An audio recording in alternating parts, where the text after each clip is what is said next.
ሞተ ይላል ወይስ በስጋ ሞተ? በስጋ ሞተ። ስጋ ሞተ አይደለም፣ በስጋ በስጋ ሞተ እንጂ ስጋ ሞተ አይደለም። በስጋ ሞተ፣ በመንፈስ ግን ሕያው ሆነ። ስለዛ ስጋ ሞተ የሚል ታሪክ ታመጣ አለ ስለው መጨረሻ ላይ ሲጨንቀው በቃ ምክንያቱም ያለ ማስረጃ ስለማንወር አወጣ ጥቅስ ሲባል ስለነበረ ሊያወጣ ስላልቻለ ምንድን ያደረገው ወዳጃችን በቃ መጽሐፍ ቅዱስ ላይማ ስጋው ሞተ የሚል የለም አለ። ስጋ ሞተ የሚል የለም። እንግዲህ ያው ራሱን ያለው እኔ አይደለሁም ራሱ ወዳጃችንም ያው እኔ አስቀድሜ ብዬው ነበር፣ ግን አሁን ከኔ ሀሳብ ጋር አላይን አድርጎ እኔ ከተናገርኩት ጋር ማለት ነው ስጋ ሞተ የሚል የለም። ከሌለ በቃ ተዋለቀ። ይሄ ርዕስ አስፈላጊ አይደለም። እሱ ነበር ማስረጃ አምጣልኝ ያልኩ። ያ እሱ ራሱ ይሄ ስጋ ሞተ የሚለው ከሌለ በቃ ምንም ይሄ ጉንጭ አልፋ ክርክር ብቻ ነው የሚሆነው። ስለዚህ ጉንጭ አልፋ ክርክር ስለማያስፈልግ ወዴት እንመለሳለን?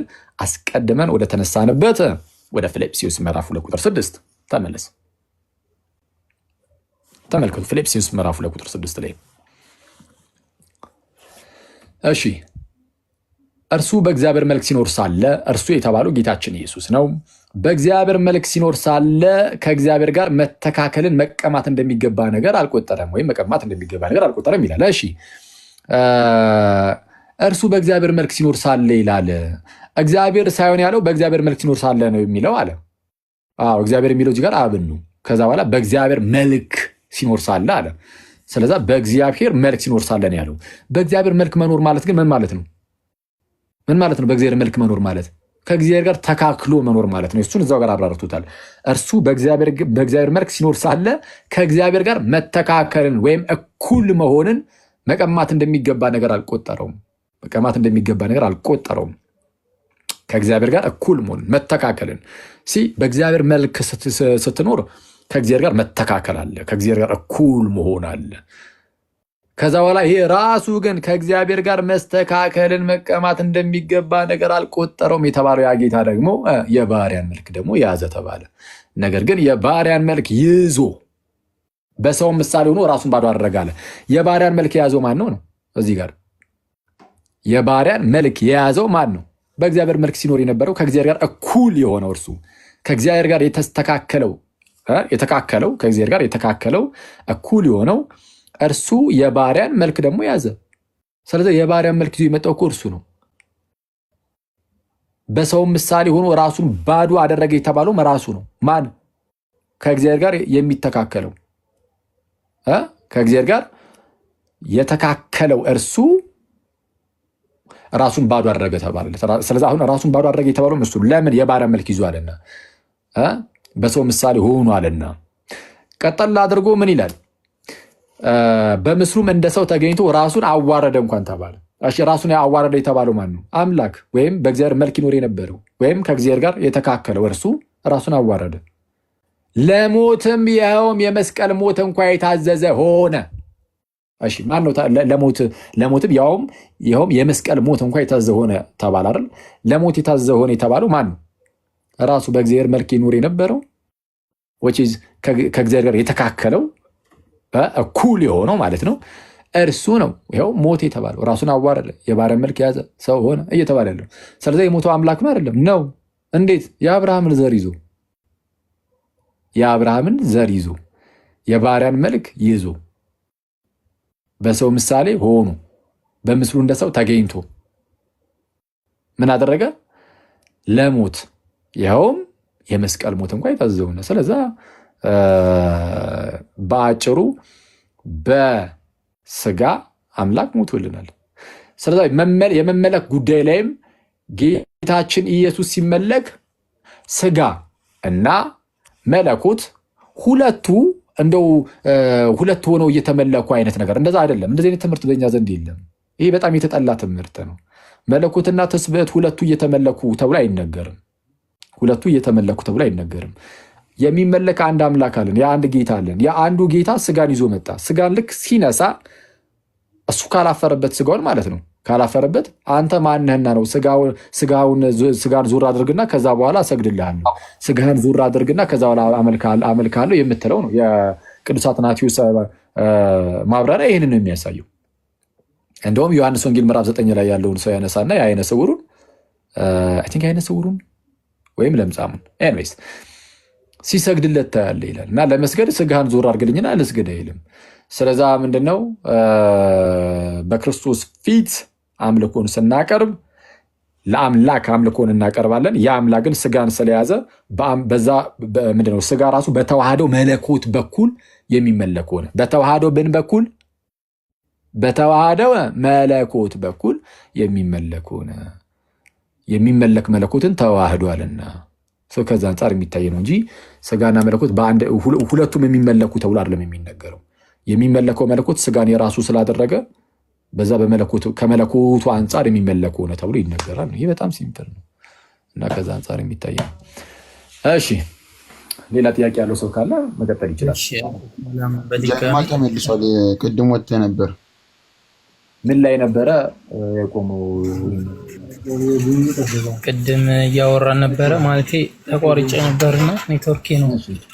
ቅድም እያወራን ነበረው አንድ ላይ ነበር እያወራን የነበረው ምን ላይ ሉቃስ 1:31 ላይ ስለተወለደው ልጅ ማለትም ስለምትወልደው ኦኬ ያው ከዘላለሙም የተባረከ አምላክ የተባለው እርሱ በስጋ ተገለጠ፣ በስጋ መጣ። ስለዛ የሚመለከው እርሱ ነው። ለዘላለሙም የተባረከው አምላክ እርሱ በስጋ ተገለጠ ብለን ተነጋግረን ነበረ። እሺ ስለዚህ የተባረከ የሚለውን እሱን አንስቼ አስረድቼ ነበረ። መዝሙረኛው ዳዊት እግዚአብሔርን የተባረከ ነው ይለዋል። ስለዚህ የተባረከ ነው ሲል ብሩክ ነው እንደማለት ነው። ኤኒዌይስ ከዛ አንጻር አስረድቼ ነበረ። አሁን ቀጣዩ ጥያቄ ምንድነው? እሺ የተባረከ አምላክ እንደሆነ ያ የተወለደው ልጅ ነግረኸኛልና እዛውም ላይ ማለት ወደ ሁለተኛው ከመሄዴ እዛው ላይ ሁለት ላይ የተወለደው ልጅ የተባረከ አምላክ ነው ያ የተባረከ አምላክ እንደሆነ ነግረኸኛል ስትል እንዴት ነው ያልኩ? እስቲ የተባረከ አምላክ ነው ሲባል እንዴት ነው ብያለሁ? ኦኬ ማለትም ያ ልጅ ወይም ያ ኢየሱስ ክርስቶስ በሉቃስ 1:31 ላይ የተወለደው ልጅ እርሱም ማለት የተባረከ አምላክ ነው ብለኸኝ ከሌላ ጥቅስ ላይ እንዴት ነው የተባረከ አምላክ ሲባል እንዴት ነው ያልኩ? የተባረከ አምላክ ማለት እንግዲህ የተባረከ ይሆንና በቃ አልሰማህም ማለት ነው። ስለዛ ሰማሁን እርሱም ከሁሉ በላይ ሆኖ ለዘላለም ነው የሚለው። ለዘላለም የተባረከ አምላክ ነው። ስለዛ ለዘላለም የተባረከ አምላክ ነው ከተባለ ስጋ ከመሆኑ በፊትም ከዘላለሙም ያለ ነው። ከዘላለሙም የነበረው ያ ለዘላለሙ የተባረከ አምላክ የሆነው እርሱ መጥቶ ስጋ ነሳ ነው። ስለዛ አሁን እያወራን ያለ ነው ስለ ክርስቶስ ኢየሱስ ከሆነ ክርስቶስ ህልውናው የሚጀምረው ከመቤታችን በተወለደ ጊዜ አይደለም። ህልውናው የሚጀምረው በህልውና ደረጃ ከዓለም ፍጥረት በፊት ነው። ጅማሬ የሚለውም ከዘላለሙ ያለ ነው። አሁን ቀጣይ ጥያቄን ሁለተኛ ጥያቄ አልከውን አቅርብልኝ። እሺ የተባረከ አምላክ ነው ብለኸኛል። እሺ ኦኬ ይሄ የተባረከ አምላክ ኢየሱስ ክርስቶስ የተባረከ አምላክ የተባለው አምልኮ ለኢየሱስ ክርስቶስ ወይም ለአምልኮ ለእግዚአብሔር ወይም አምልኮ ለእግዚአብሔር መንፈስ ቅዱስ የተባለበት ቦታ አለ። ኦኬ ማለት አምልኮ ተብሎ ለወልድ ወይም ለመንፈስ ቅዱስ ወይም ለእግዚአብሔር አብ የተባለበት ቦታ አለ። እስቲ ይቅርታ እንዴ። እሺ ምን አልከኝ? እስቲ አምልኮ አሁን ለምሳሌ ያው አምልኮ ስንል የሚመለክ የሚሰዋለት ብቻ አምልኮ ለሚገባው አካል የሚሰጥ ማለት ነው። ያ አምልኮ ተመላኪ የሆነ መለኮት ማለት ነው እና አብ ወልድ መንፈስ ቅዱስ እግዚአብሔር ተብለው በአንድ በሶስት አካል የተገለጸ አምላክ ሲባል አምልኮ ለአብ ለእግዚአብሔር አብ አምልኮ ለመንፈስ ቅዱስ ተብሎ ወይም ለአምልኮ ለወልድ ተብሎ የተነገረበት አለ። ያልከኝ ያለው ወልድ ይመለካል ወይ መንፈስ ቅዱስ ምናምን የሚለው ነው? ወልድ ወይስ የአብንም መመለክ ጭራሽ እሱንም እየተጠራጠርክ ነው? አይ አይደለም። አንድ ምሳሌ ስፔሲፊካሊ የወልድን ከሆነ የወልድን ወልድ ይመለካል የሚል አለ ወይ ነው? አይ አይደለም። ይመለካል እንደ መጽሐፉ ላይ የተጻፈ ካለ ለምሳሌ እግዚአብሔር መጽሐፍ ቅዱሱ ላይ ወልድ እንደሚመለክ የተነገረበት ክፍል አለ ወይ ነው ጥያቄ? አይ አይደለም። እየነገርኩ ነበር። አምልኮ ለእግዚአብሔር አብ፣ አምልኮ ለመንፈስ ቅዱስ፣ አምልኮ ለእግዚአብሔር ወልድ አምልኮ ለመንፈስ ቅዱስ አምልኮ ለእግዚአብሔር አንዴ ቆይ አሁን ነገሩ ግልጽ እንዲሆን በል አሁን አምልኮ ለአብ አምልኮ ለወልድ አምልኮ ለመንፈስ ቅዱስ ያልከውን እስቲ ወልድን አንሳና ከወልድ አንፃር አስረዳ ሞር ማዕከል ያደረግነው ወልድ ላይ ስለሆነ ችግር የለም አብና መንፈስ ቅዱስ ላይ ምርት ይችላል ግን ጥያቄን እንደው ግልጽ ለማድረግ እስቲ ወልድ ላይ አተኩረ ጠይቅ እስቲ አሁን ወልድ ይመለካል አይመለክም ነው ጥያቄ ከመጽሐፍ ቅዱስ አንፃር ይሄ ነገር ተጽፏል ነው ወይስ ምንድነው ኦኬ ሻኪ ላስተካክለው ጥያቄን ግልጽ እንዲሆን ይመለካል አሁን ወልድ ይመለካል ብዬ አልጠይቅም ማለት ነው አምላካችን ስለምትሉት ይመለካል ብዬ አልጠይቅም ግን መጽሐፍ ቅዱስ ላይ አምልኮ ለእግዚአብሔር ወልድ አምልኮ ለእግዚአብሔር አብ አምልኮ ለእግዚአብሔር መንፈስ ቅዱስ የሚል አለ የለም ነው ጥያቄ ኦኬ አንድ ጥቅስ ላይ ቃል በቃል አምልኮ ለአብ አምልኮ ለወልድ አምልኮ ለመንፈስ ቅዱስ የሚል ጥቅስ ነው አይ በአንድ ቦታ አይጠቀሱ በተለያየ ቦታ አይጠቀሱ አምልኮ በቃ ችግር የለም ስለዚህ በተለያየ ቦታ ከተባለ አምልኮ ለወልድ ወይም ወልድ ይመለካል የሚል ማለት ነው ሌላ ነገር አይደለም ማለት ይመለካል ሲሆን አምልኮ እና ታዲያ አምልኮ ለወልድ ማለት ይመለካል አይደል እንዴ ወይስ ሌላ ትርጉም አለው ካለው መጀመሪያ እንደውም ንገረኝ ኦኬ እሺ ጥቅስ ላንሳሽ ማለት ሐሳቤ ላይ ካልተረዳኸኝ ጥቅስ ላንሳ ለምሳሌ ዮሐንስ ወንጌል አምልኮ ለወልድ ማለትና ወልድ ይመለካል የሚለው ይለያያል ጀማል ኦኬ ጥሩ ጥያቄ ነው አምልኮ ለወልድና አምልኮ ወልድ ይመለካል የሚለው ጥያቄ ሳይሆን አሁን ቀጥታ ሊትራሊ የተጻፈ አለ ወይ ነው የኔ ጥያቄ አምልኮ ለወልድ የሚል አለ ወይ ነው ጥያቄሽ መልስ እኮስ አምልኮ ለወልድ ሲባል ወልድ ይመለካል ወይ ከሆነ ይሄንን የሚያሳይ መጽሐፍ ቅዱስ ክፍል አሉ ለአርላ እንደዛ አይደለም ጥያቄ ወዳጅ በቃ ሌላ ጥያቄ ካለ ሌላ ጥያቄ ጠይቁ ደግሞ እንደ አያዛችሁ እስቲ ቆይ እዚህ ውስጥ ካላችሁ ሰዎች እስቲ ጥያቄውን ልዩነቱን ያስረዳን መጀመሪያ ኦኬ ወልድ ይመለካልና አምልኮ ለወልድ ምንድነው ልዩነቱን ነገር ጥሩ በቃ እሱን ልዩነቱን ሲያስረዳ ሜቢ እንትን ልንረዳው እንችላለን እስቲ አምልኮ ለወልድና ወልድ ይመለካል የሚለው ልዩነቱ ምንድነው ንገረን ኦኬ እሺ በጣም ጥሩ ለምሳሌ እንዴት አድርጌ ላስረዳ መሰለ ወልድ ይመለካል ስንል እያመለካችሁት ነው ለምሳሌ እግዚአብሔር ማን ነው እግዚአብሔር መንፈስ ቅዱስ እግዚአብሔር አብ እግዚአብሔር ወልድ ብላችሁ እንትና ወልድን እንደምታመልኩት ይሄው ጌታችን ኢየሱስ ክርስቶስ አምላካችን ስለምትሉት ይመለካል እንዴ ብዬ አልጠይቀም ስለምታመልኩት ግን አምልኮ በመጽሐፍ ቅዱስ እንዴት አልጠይቀም የምናመልከው ከሆነ እንደሚመለክ መጽሐፍ ቅዱስ ይናገራል የሚል ጥያቄ እንዴት አልጠይቀም ወይስ ምንድነው ኦኬ እሺ እኔ ጥቅስ ላንሳለህ እሺ ጥቅስ ላንሳና ያለ ወይ መሰለኝ ጥያቄው ጀማል እኮ ሲመለካል ወይ የሚለው መጽሐፍ ቅዱስ ላይ ያለ ወይ ከሆነ እንትን ልበል ላቅርብልህና ላሳየህ ኦኬ ጥቅስ ላንሳ እሺ ጥቅስ ላንሳ ዮሐንስ ወንጌል ምዕራፍ 4 ቁጥር 23 ላይ በእውነትና በመንፈስ ለእግዚአብሔር እንደሚሰገድለትና እዛ ጋር ለሴቲቷ እንትና ወልድ ለሴቲቷ ይነግራታል እዚያ ጋር ማለት ነው ይነግራት እዛ ጋር በእውነትና በመንፈስ የምትሰግዱበት ጊዜ ይመጣል ብሎ ሲል ለአብ በእውነትና በመንፈስ የምትሰግዱበት ጊዜ ይመጣል ሲል ለአብ እንደሚሰገድ እዛ ጋር ይናገራል አይደለ ትክክል በጣም ጥሩ ስለዚህ አሁን እዛ ጋር ለይቶ በሌላም ቦታ ኢየሱስ ክርስቶስ ቅድምም የተባረከ አምላክ እንደሆነ አምላክነቱን እዛ ጋር ነግረኛል ስለዚህ የያዕቆብ መልእክት ምዕራፍ 5 ቁጥር 27 ላይ አምልኮ ለእግዚአብሔር አብ ብቻ እንደሆነ ይናገራል ልክ እንደዛው ተመሳሳይ ሆኖ በሌላ ቦታ ላይ አለ ወይ አምልኮ ለእግዚአብሔር አብ ብሎ ለይቶ አስቀምጦታልና አምልኮ ለእግዚአብሔር ወልድ የሚል ወይም አምልኮ ለመንፈስ ቅዱስ የሚል አለ ወይ ነው ጥያቄ እሺ አሁን እንግዲህ በአጭሩ አሁን ያብራራውን ነገር ለመረዳት እስከሞከርኩ ድረስ ያው አብ ይመለካል አምልኮ ለአብ ነው አምልኮ ለአብ ነው ማለት በቃ አብ ይመለካል ምንም ወሬትም ወደስም ለማድረግ የፈለገ ብትሞክር ብትጣጣር በቃ አምልኮ ለአብ ማለት አብ ይመለካል ማለት ነው አለቀ እና እሱን ያሳየው በዮሐንስ ወንጌል ምዕራፍ 4 ነው አይደለ ዮሐንስ ወንጌል ምዕራፍ 4 ለአብ እንደሚሰገድ ያንን ያመጣሁት በእውነትና በመንፈስ ለእግዚአብሔር አብ እንደሚሰገድ እዛ ጋር ኢየሱስ ክርስቶስ ከተናገረ በኋላ አምልኮ እሱ ስለ አምልኮ የተነገረ ነው አይደለም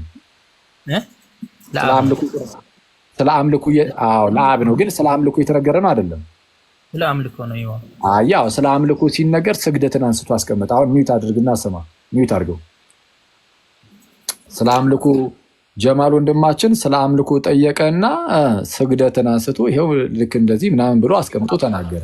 አሁን እኔ እዚሁ አንስቼ ላሳየ፣ ሚዩት አድርግ። ዕብራውያን ምዕራፍ 1 እንዲህ ይላል። ዕብራውያን ምዕራፍ 1 ከቁጥር 4 ጀምሮ ጌታችን ኢየሱስን ከመላእክት ጋር ሲያነጻጽረው እንዴት እንደሚመለክ አሁን አንተ በስግደት አይደል ያነሳው? ያውም የተባለው አይሁዳውያን ናቸው። ራሱ ኧረ እባክህን ሚዩት አድርግ ወዳጅ፣ ስማ እስቲ መጀመሪያ ምን እንደተባለ ሳሰማ አትክፈት። ጌታ ሆይ አይሁዳውያን እንዴት እንደሚሰግዱ ምናምን እዛ ጋር አምጥቶ አስቀመጠ ጌታችን ኢየሱስ በእውነትና በመንፈስ ብሎ ማለት ነው። ዕብራውያን ምዕራፍ 1 ላይ ጌታችንን ከመላእክት ጋር ሲያነጻጽር እንዴት የሚመለክ እንደሆነ በምን መልኩ እንዳስቀመጠ ላሳየ። ከመላእክት ይልቅ እጅግ የሚበልጥ ስምን በወረሰ መጠን እንዲሁ ከእነርሱ አብዝቶ ይበልጣል። ከመላእክት ማለት ነው። ከመላእክትስ አንተ ልጄ ነህ እኔ ዛሬ ወልጄ ያለው ደግሞም እኔ አባቱ ሆኗለሁ እርሱም ልጅ ይሆነኛል ያለው ከቶ ለማን ነው? ከቶ ለማን ብሏል? ለማንም አላለም ነው። ደግሞ በኩሩን ወደ ዓለም ሲያገባ ደግሞ በኩሩን ልጁን ወልድን ማለት ነው ወደ ዓለም ሲያገባ የእግዚአብሔር መላእክት ሁሉም ለእርሱ ይስገዱ ይላል።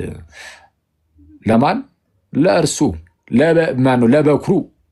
ኦኬ። ደግሞ በኩሩን ወደ ዓለም ሲያገባ የእግዚአብሔር መላእክት ሁሉም ለእርሱ ይስገዱ ይላል። ስለዚህ አሁን ምንድነው? ወልድ የሚመለክ ነው ወይ? አዎ። አብ የሚመለክ ነው። ይኸው በእውነትና በመንፈስ እንሰግድለታለን ተብሎ ነበር የተቀመጠው።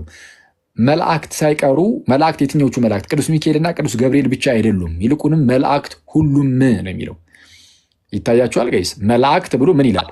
መላእክት ካለ በኋላ ሁሉም ለእርሱ ይስገዱ ይላል።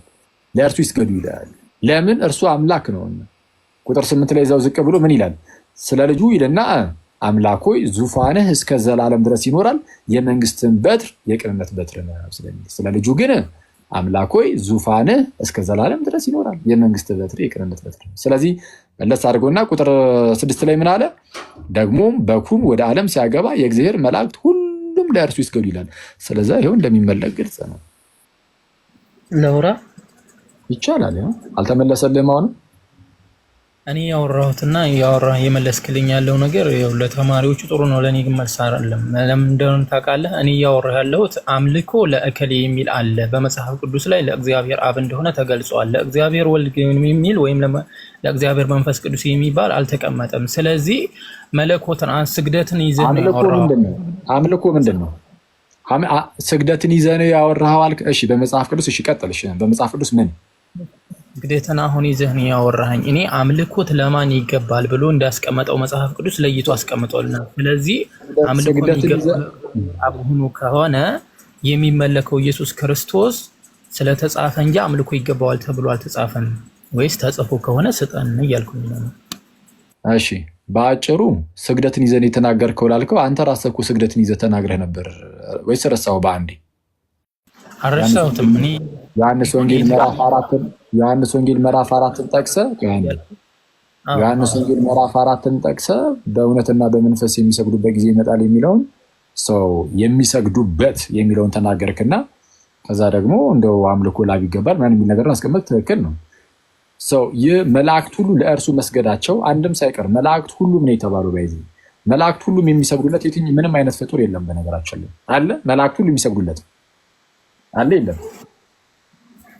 እሺ ክፈትልኝ። ያዕቆብ መልእክት ምዕራፍ 5 ቁጥር 27 ላይ እሺ መላእክት ሁሉ የሚሰግዱለት ፍጡር አለ የለም? መጀመሪያ እኔ እኮ አልተሰገደለትም ብዬ እየተከራከርኩ አይደለም። አልተሰገደለትም አላልኩም። መላእክት ሁሉ የሚሰግዱለት ፍጡር አለ የለም ነው። ተሰግዱለታል አልተሰገደለትም ለኢየሱስ አይደለም ጥያቄ። መላእክት ሁሉ የሚሰግዱለት ፍጡር አለ በመጽሐፍ ቅዱስ ላይ? ጥያቄ አይደለም ማን እኮ እሱ ጋር አይደለም መልስልኝ። ይሄ ያንተ ጥያቄ ሳይሆን የኔ ጥያቄ ነው። አሁን እንድትረዳው መላእክት ሁሉ የሚሰግዱለት ፍጡር አለ የለም በመጽሐፍ ቅዱስ? አላነበብኩም እስካሁን። ሳነብ እመጣለሁ። የለም በቃ ባጭሩ የለም። አላነበብኩም ብቻ ሳይሆን ፈልግ 100 ዓመት እሰጥሃለሁ። ያው ከዛ በኋላ እድሜም ሊይዝ ስለሚችል አታመጣም ማለት ነው። የለም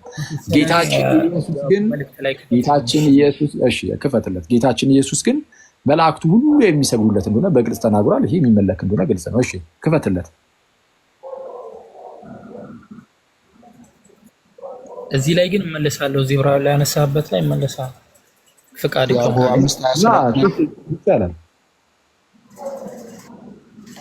ያዕቆብ መልእክት ምዕራፍ 5 ቁጥር 27 መጨረሻው ላይ መሰለኝ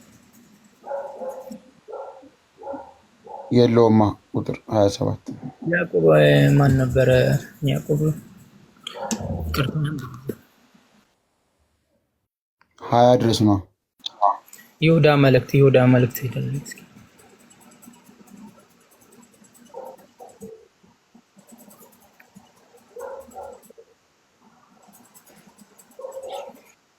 ይሁዳ መልእክት እሺ አንድ ነው። እሺ ቁጥር ስንት? ምዕራፍ 1 ነው እሱ። እሱም አንድ ምዕራፍ ነው ያለው። ይቅርታ አንድ ጊዜ ብቻ። ምን የሚል ነው የፈለግከው? እስቲ ንገረኝ፣ ሐሳቡን ንገረኝ። በቃ ይሄን ፈልግም ጠፍቶ ዛሬ ያዕቆብ መልእክት ምዕራፍ 5 كيف يعني እኮ ቁጥር ስንት? 24 ድረስ ነው ያለው። 20 ድረስ ነው ያለው። እኔ ያስኩት መጽሐፍ ሌላ ነው። እስቲ ግለጥና አሳየን አንተ ያስከውን መጽሐፍ። አይ ሐሳቡን ብቻ ተናገር። ተው አይደለም። አይ ተው ቆይ እስቲ አውጣና አንተ ያስከውን መጽሐፍ አሳየን። ነው ትልቁ ላይ አድርገዋል። ግለጠው ወዳጄ ና እንጂ ወዴት ነው? ስክሪንሻትም አድርጎ ቢሆን ይለጥፈው። አኪ ቆይ አይ እኔ ያስኩት መጽሐፍ ብሎ አየ እሱ እንዳልተሳሳተና መጽሐፋችን እንደተሳሳተ አስመስሎ ለማስለት እየሞከረ ስለሆነ አንተ ያስከውን ያዕቆብ ምዕራፍ 5 ቁጥር 27 ነው ያለው። ምንድነው? 27 በቃ ኩስ አንተ ላይ ካለ ደግሞ ለማሳየት ሞክር። አሳየን፣ ግለጠውና መጽሐፍን መጥቻለሁ።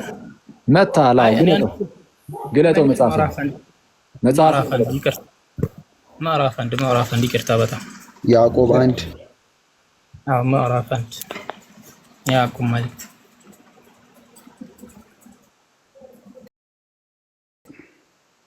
ኦኬ። እዚህ ጋር ንጹህ የሆነ ነውርም የሌለበት አምልኮ በእግዚአብሔር አብ ዘንድ ይህ ነው ይለናል። ስለዚህ አምልኮና ንጹህ የሆነ አምልኮ ለእግዚአብሔር አብ እንደሆነ ከነገረን ልክ እንደዚሁ ለእግዚአብሔር መንፈስና ለእግዚአብሔር ወልድ ካለ ስጠን ያልኩት እኔ። አምልኮ ከሌለ ግን አምልኮ ለእግዚአብሔር ብቻ ነው ማለት ነው። አምልኮ ምንድን ነው?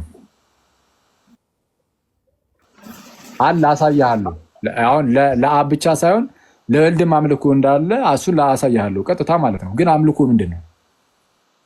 አምልኮ ቅድም እንዳየ ነው ዮሐንስ 4:23 ላይ እንዳየ ስግደትን ይዞ እርድንም ይዞ ማለትም መጽዋዕትን ይዞ ሁሉንም ነገር ለአምልኮ ሲባል ለአምላክ ታዛዥ ፍጹም መሆን ማለት ነው።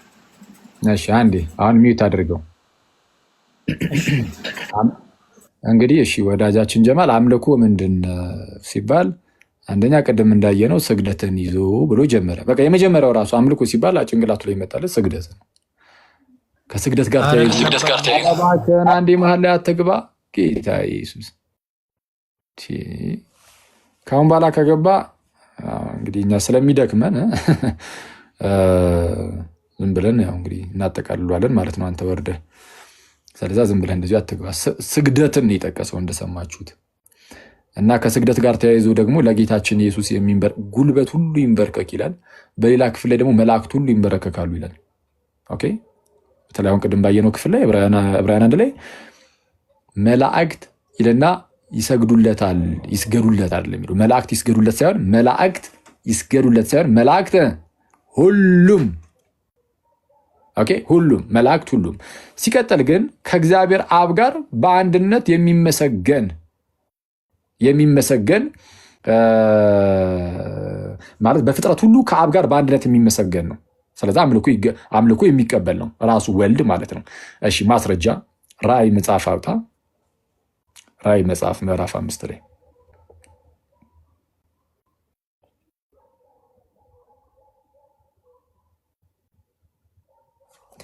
ምዕራፍ 5 ቁጥር 13 ላይ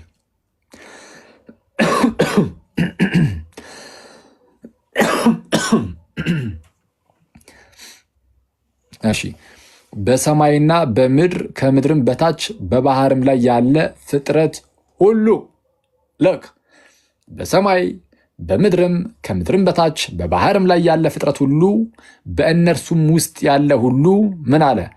በረከትና ክብር ምስጋናም ኃይልም። በጣም ያስገርመው እነዚህ አራቱንም ነገሮች በረከትም ክብርም ምስጋናም ኃይልም ከዘለዓለም እስከ መች? እስከ ዘለዓለም በዙፋኑ ላይ ለተቀመጠው ለበጉም ይሁን ሲሉ ሰማሁ አለ። ለማን? በዙፋኑ ላይ ለተቀመጠው ለበጉም።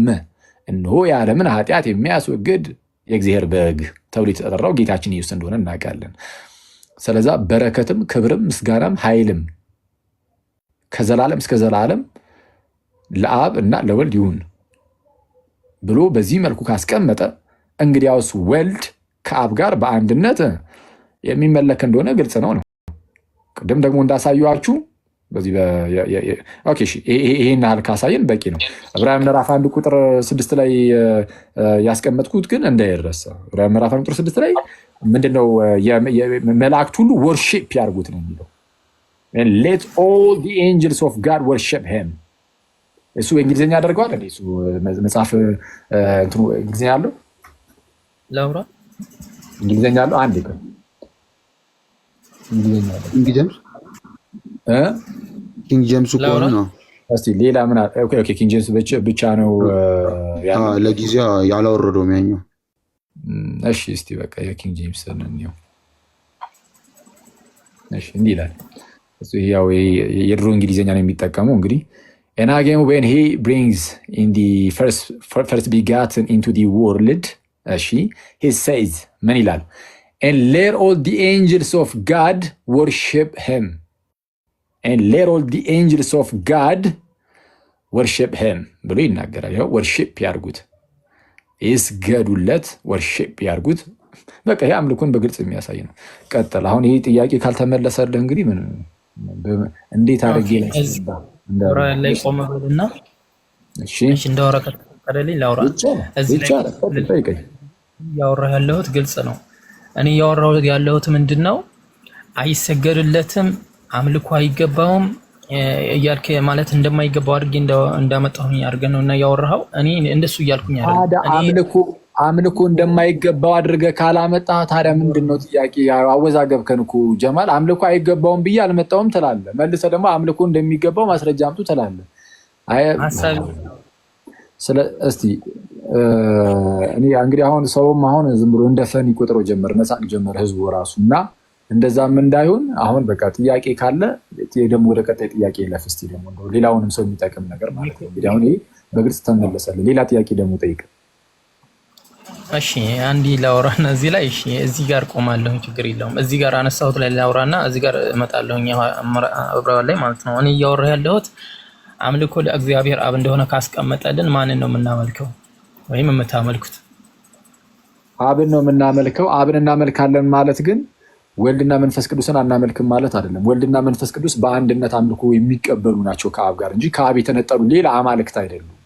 እሱን ደግሞ ሳሳየ አንደኛ ራዕይ ምዕራፍ 5 ቁጥር 13 ላይ እንዳሳየው ፍጥረት ሁሉ በባህሩ ሳይቀር ኃይልም ክብርም ምስጋናም የሁሉ ነገር ክብርም ማለት ነው ክብርም ኃይልም ምስጋናም በዙፋኑ ለተቀመጠው ለበጉም ይሁን ብለው ሲያስቀምጡ አይተናል። ፕላስ ደግሞ እዚሁ ዕብራውያን ምዕራፍ 1 ቁጥር 6 ላይ የእግዚአብሔር መላእክት ሁሉ ወርሺፕ ያርጉት ይስገዱለት ብሎ አስቀመጠ።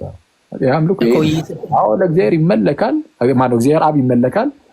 ወልድና መንፈስ ቅዱስ ግን ያንኑ አንዱን አምልኮ የሚቀበሉ እንጂ ሌላ አማልክት አይደሉም ነው ባጭሩ። እንግዲህ እኮ የዚህ ጋር እየሰጠኸኝ ያለህ እኮ የአምልኮ ስርዓትን ሲያቀርቡ ይቀርብለታል እንጂ መለኮት ወይም ደግሞ አምልኮነት አይደለም። ለምሳሌ ሲሰግዱለት ስግደትን እንጂ እየነገርከኝ ያለኸው አምልኮ ለእግዚአብሔር አብ እንደሆነ የተቀመጠው አይደለ? አምልኮ ቆይ አንዴ፣ ይሄ ስግደት አምልኮ ካልሆነ ምንድነው? እስቲ አሁን ይሄንን እንድትረዳው እኮ ነው ቅድም የጠየኩ። እሱን ደግሞ እኔ አላቅም አልከኝ። ካላወቅህ አሁን ወይ ሌላ ጊዜ አንብበህና የትኛው ፍጥረት ነው መላእክት ሁሉ የሚሰግዱለት ስለ አላቅም አንብቤ አላቅም አልከኝ። በቃ የማታውቀው ከሆነ ይሄንን ሌላ ጊዜ ወይ ስትደርስበት ወይ መምጣትን የሚሻልህ እንጂ አሁን አንተ መከራከር ሳይሆን ያለብህ የማታውቅ ከሆነ ጠይቀህ ብቻ መልሱን ይዘህ ሄደህ አጥንተህ አመሳክረህ ደግሞ መምጣት ነው። እሱ ነው የሚሻልህ። ከዛ ውጪ ግን ከአብ ጋር በአንድነት ቆይ አንዴ፣ ከአብ ጋር በአንድነት ምስጋናን የሚቀበል ካለ ከአብ ጋር በአንድነት ምስጋናን የሚቀበል ካለ እርሱ ኦፍ ኮርስ አምልኮን እየተቀበለ ነው ማለት በፍጥረት ሁሉ እየተቀበለ ከፍጥረት ሁሉ እየተቀበለ ስለሆነ ማለት ነው። ከፍጥረት ሁሉ ነው። ኢማጂን ከፍጥረት ሁሉ አንድ ጊዜ ያወጣለት ከይቅርታ ጋር ራእይ ምዕራፍ እሱን ሌሎቻችሁን በዛው እንድታዩት ማለት ነው።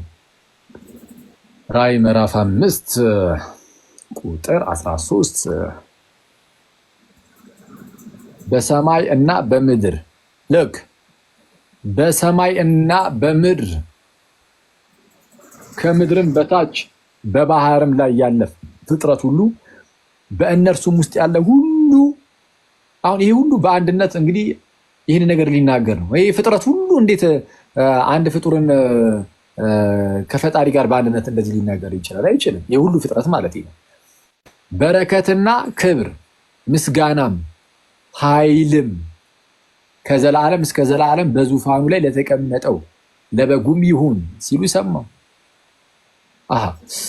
ኦኬ። ስለዛ በጉ የዓለምን ኃጢአት የሚያስወግደው ነውር የሌለበት የእግዚአብሔር በግ የተባለ ጌታችን ኢየሱስ በዙፋኑ ላይ ከተቀመጠው ከአብ ጋር ይህ ሁሉ ምስጋና፣ ክብር፣ ኃይልም በረከትም የሚፈስለት ከሆነ በቃ አለቀ። ከዚህ ውጭ ምን አምልኮ አለ? አይ ሌላ ነው አምልኮ ካልክ ፕሊዝ ወይ ማስረጃ ስጠንና አሳየን። እና ምንድነው አምልኮ ምንድነው ስልህም እኮ አንተ ራስህም ቅድም ያመጣህልን ስግደት ነው። እና ከዚህ አንጻር ልንመለከተው ይገባል። ጊዜያችንን ላለመጨረስ በቃ እንደው ዝም ብሎ ጉንጭ አልፋ ክርክር እንዳይሆን ሌላ ጥያቄ ደግሞ ተሸጋግረ እዚሁ ላይ ዮሐንስ 5:22 እንድታሳዩ ዕብራውያን ላይ ክፈት ሰዎች ሁሉ አብን እንደሚያከብሩት የሚለውን አዎ ይላል እዛ ላይ ኦፍኮርስ ማነው ዮሐንስ ወንጌል ምዕራፍ 5 ቁጥር 22 ጀምሮ ሰዎች ሁሉ አብን እንደሚያከብሩት ቁጥር 21 ላይ አብ ሙታንን እንደሚያነሳ ሕይወትን እንደሚሰጣቸው እንዲሁ ይልና ልክ አብ እንደሚያደርገው ማለት ነው። ወልድ ደግሞ ለሚወዳቸው ሕይወትን ይሰጣቸዋል። ልክ እንዲሁ አብ ሕይወትን እንደሚሰጥ ወልድ ሕይወትን መስጠት ይችላል ይልና ሰዎች ሁሉ አብን እንደሚያከብሩት ወልድን የሚያከብሩት ዘንድ አብ በሚከብርበት ገንዘብ ወልድ ይከብር ዘንድ ማለት ነው። ፍርድን ሁሉ ለወልድ ሰጠው እንጂ አብ በአንድ ሰው እንኳን አይፈርድም። ወልድን የማያከብር የላከውን አብንም አያከብርም ብሎ ሲናገር ስለዛ አብ በሚከብርበት ክብር ወልድ ይከብራል። አብን እንደምናከብረው ነው ወልድንም እንድናከብር የታዘዘ። ሰዎች ሁሉ አብን እንደሚያከብሩት ወልድን ያከብሩት ዘንድ ነው። እሺ ላውራ አከብረው ወልድን የምናከብረው ነው። እሺ ሂድ ቀጥል። አኪ ለአንድ ጀማል ከማውራት በፊት አኬ አንደኛ ዮሐንስ 5:20ንም ጨምርለትና ከዛ ጥያቄውን ትቀበለዋለህ። አንደኛ ዮሐንስ 5:20 አንደኛ ዮሐንስ መልእክት 5:20 በጣም ይቅርታ ሰላም ብያቸው ሁላችሁ። እሺ ሰላም ላንተ ይሁን ያሪዱ። አንደኛ ዮሐንስ መልእክት 5:20 አኬ አንብብለትና ያው እሺ የእግዚአብሔርም ልጅ እንደመጣ እውነተኛ የሚሆነውን እናውቅ ዘንድ ልቦና እንደሰጠን እናውቃለን። እውነተኛም በሆነው በእርሱ አለ፣ እርሱም ልጁ ኢየሱስ ክርስቶስ ነው። እርሱ እውነተኛ አምላክና የዘላለም ሕይወት ነው ይላል። ያው ቀጥታ ስለ አምልኮ ምናምን የጠየቀው በርግጥ ግን እዚህ ጋር ክሊርሊ እውነተኛ አምላክ ከተባለ እውነተኛ አምላክ ተብሎ አምልኮ የማይገባው የለም። አለቀ። ላውራ ይቻላል። አውራ። ኦኬ። እኔ ለጠየኩት ጥያቄ ፍጻሜውን እንጂ ያሳያችሁን አምልኮ ለከሊ እንደተባለ አይተናል። ዕብራውያን ላይ መልስልኝና እዛ ላይ አንድ ጥያቄ ላንሳ። ምንድነው ጥያቄ? አልገባኝም። በነገራችን ላይ እንግዲህ ጠይቀህ ልክ ሲመለስልህ አይ ያው እንግዲህ አልመለሳችሁልኝም ብሎ እንግዲህ የተለመደ ነው። ግን ቀጥለሽ ጥያቄ ነው ትግሪ። ኦኬ። ወደ ኋላ ማለት 5 ቁጥር ላይ ማለት ከመላእክት አንተ ልጅ ነኝ ዛሬ ወለድኩት ሲለው ኢየሱስ ክርስቶስ ከመላእክት ጋር እዚህ ጋር አስቀምጦት አባቱ ወይም አብ ማለት ነው አንተ ልጅ ነኝ ዛሬ ወለድኩት ብሎ ሲያስቀምጠው ማለትም ይቅርታ ሲያስቀምጠው አንተ ልጅ ነኝ ዛሬ ወለድኩ ደግሞ ምን አባት ሆነዋለሁ ሲል ማለት ነው። እዚህ ጋር ዛሬ የምንለው ቃል ከትላንትና ከሚመጣው ነገር ወይም ከሁለት መካከል ላይ የሚገኝ ዛሬ ነውና ኢየሱስ ዛሬ እዚህ ይቀድመዋል ማለት እንችላለን። እሺ ዛሬ የሚለው ቃል ዘላለምን ሊያመለክት ይችላል። ዛሬ የሚለውን ቃል የተናገረው ማን ነው? እዚህ ክፍል ላይ እንግዲህ እዚህ ጋር ከመላእክት አንተ ልጅ ነህ ብሎ ያስቀመጠው እግዚአብሔር አብ እንደሆነ ነው። አንተ ቅድም ያስነበብከን ማለት ነው። እኔም እያልኩ ነው አንተ። ስለዚህ ዛሬ የሚባል ቀን ኢየሱስ ክርስቶስን ቀድሞታል ማለት እንችላለን? አይደለም፣ እንደዛ አይደለም። ላሳየህ እኮ ነው። ዛሬ ያለው እግዚአብሔር ነው። በእግዚአብሔር ዘንድ ዛሬ ዘላለም ሊሆን ይችላል። አንደኛው ይሄ ነው። በእግዚአብሔር ዘንድ ዛሬ የሚለው ቃል ለምሳሌ አርጌንስ ዛሬ የሚለውን ዘላለም ብሎ ይፈተዋል። ስለዛ ምክንያቱም በእግዚአብሔር ዘንድ ትላንትናና ነገ ስለሌለ ማለት ነው። ከኛ አንጻር ነው ትላንት፣ ዛሬ፣ ነገ የሚሉ ቃላት ያሉት ከኛ አንጻር ሲነገሩ ነው እንጂ በእግዚአብሔር ዘንድ ዘላለም ሁሌም ዛሬ ነው። ስለዛ ከዘላለሙም ከእርሱ የሚወለድ ነውና አንድ ይሰማል።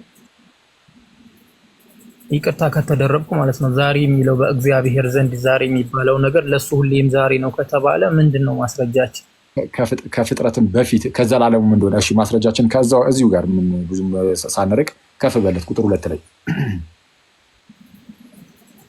አንበበው እስቲ ምን ይላል?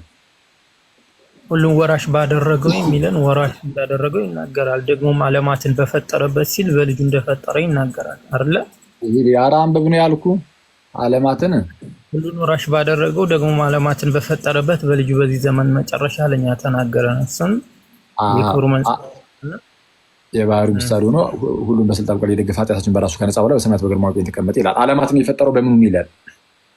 በልጁ። ፈጣሪው ማን ነው? ኦኬ ችግር የለም እግዚአብሔር በልጁ። ኦኬ ስለዚህ ልጁ ፈጣሪ እንዳልሆነ መረዳት እንችላለን አይደለ? እንዴት ፈጣሪ ነው? በልጁ ተፈጥሮ ልጁ ፈጣሪ አይደለም ትላለህ? የተፈጠረው በልጁ ነው እየተባለ አንዴ ወደዛ ይደላሉ። ችግር የለም ግን ፈጣሪው ሌላ ነው አይደለ? አረ በቅዱስ ሚካኤል አረ ልጁ ራሱ ፈጣሪ ነው። ግን እንዴት ነው የተፈጠረው ሲባል አብ በቃሉ እንደሚባለው። አሁን እዚህ ጋር ቃል ፈጣሪ አይደለም ማለት አይደለም። ግን ፍጥረቱ ላይ ግን ያላቸው ኢኮኖሚን ስናይ አብ በቃል ወይም አብ በልጁ ልክ እንደዛ ማለት ነው። ስለዚህ የሁሉ ነገር አስገኚ ፈጣሪ እግዚአብሔር በልጁ በኩል ያደረገው ነው። ስለዛ ክርስቶስ ኢየሱስ የሁሉ ነገር ገዢ ነው፣ የሁሉ ነገር ፈጣሪ ነው፣ የሁሉ ነገር አስገኚ ነው። እንዴት ነው የፈጠረው ከተባለ አብ በእርሱ በኩል አድርጎ ከመፍጠሩ አንጻር እንዲህ ተብሎ ይነገርለታል። አሁን እኔ ግን እዚህ አንዴ ወደዛ እመለሳለሁ። አሁን በጣም ርዕሳችንን ሚስ እያደረግን ነው። እግዚአብሔር ዓለማትን በፈጠረበት በልጁ ተብሎ ተነግሮለታል። ስለዛ ልጁ ከፍጥረት በፊት ነበር አልነበረም እኮ። አሁን ከአንድ ጀምሬ ለሁለቱ ማገጃ ላንብበው ይቻላል። አንብበውና አንብበው እስኪ ዝቅ አድርገው እስኪ አላ የመጀመሪያ ቁጥር ላይ ቁጥር 1 ላይ ከጥንት ጀምሮ እግዚአብሔር በብዙ አይነትና በብዙ ጎዳና ለአባቶቻችን በነቢያት ተናግሮ የተባለው የትኛው እግዚአብሔር ነው? እግዚአብሔር ወልድ ነው? እግዚአብሔር መንፈስ ቅዱስ ነው? እግዚአብሔር አብ? እዚህ ጋር እየተነገረ ያለው ስለ አብ ነው። ኦኬ በጣም ጥሩ። ስለዚህ አብ ነው እዚህ ጋር እየተናገረ ያለው። ሁሉን ወራሽ ባደረገው ዓለማትን በፈጠረበት ሲል ዓለማትን በልጁ ፈጥሯል አይደለ? እግዚአብሔር አብ። ትክክል ነው። አሁን የጠየቅኩህን እየመለስክ ነው ግን አይደል? አዎ ችግር የለም። ስለዚህ ፈጣሪው እግዚአብሔር አብ እንደሆነ በልጁ እንደፈጠረ ነው የምንረዳው አይደለ? ይህንን ተረዳ እንጂ እግዚአብሔር ይባርካል። እግዚአብሔር ዓለም የተፈጠረው አብ በልጁ ነው ዓለምን የፈጠረው የሚለው እምነት በልብህ ላይ ይንገስ እንጂ ከዚህ በላይ ምን የሚያስፈልግ ነገር? አብ በልጁ ዓለማትን ፈጠረ በኩል ፈጠረ እንጂ እግዚአብሔር ልጁ ፈጣሪ አይደለም አይደለ? እዚህ ጋር እንደምንረዳው ማን ነው እስኪ ልጁ ፈጣሪ አይደለም ያለ የቱ ጋር ነው? ፈጣሪ አይደለም ልል የቻልኩት ከዚህ ከጥቅሱ ነው። ሁሉን ወራሽ ባደረገው ፈጣሪ አይደለም። ቆይ አንዴ ዓለማት በአብ ተፈጥረዋል። አኬዋ በጣም ይቅርታ ቆላሴስ ላይ ሄደ ይሄን አገናኝ ታሳብ ቆላሴስ እንሄዳለን። ጥሩ ያሬዱ እንሄዳለን። ዓለም በአብ እንደተፈጠረ ታምናለህ አይደል? ዓለም እኮ እዚህ ጋር በጥቅሱ መሰረት ማመን ሳይሆን ዓለም በአብ እንደተፈጠረ ታምናለህ አታምንም? እምነት ስትል ምን አይነት እምነት? ዓለም በአብ እንደተፈጠረ ወይም በእግዚአብሔር እንደተፈጠረ እኮ እምነት ስትል ምን አይነት እምነት ነው ታምናለህ ስትለኝ? በጥቅሱ መሰረት ያው እያወራን እኮ ነው። ነው ወይ? ቆይ አንተ ዓለም እሺ ኦኬ፣ በመጽሐፍ ቅዱሱ መሰረት ዓለም በአብ እንደተፈጠረ ታምናለህ? አምናለሁ በጥቅሱ መሰረት። አዎ እሺ አሁን ተመልከት። ዓለም ጥቅሱን እሺ እንሂድ። እሺ ዓለም በአብ ነው ያልከው። አሁን ጥቅሱ የሚለው ዓለም ግን በልጁ ነው የሚለው። በልጁ የሚለው ለልጁ ነው የተሰጠው። ለምሳሌ እያየ ነው ወዳጅ፣ እያየው ነው። ሁሉን ወራሽ ዓለም ቆይ አንድ ዓለም በአብ ተፈጠረ። አንዴ ቆይ፣ ዓለም በአብ ተፈጠረ የሚለውን እቀበላለሁ አልክ። ስለዛ በአብ ተፈጠረ መባሉ አብ ፈጣሪ ለመሆኑ ምንም አያጠራጥርህም ማለት። በአብ ተፈጠረ ቢባልም ቆይ አንዴ ፕሊዝ እኩል አታውራ።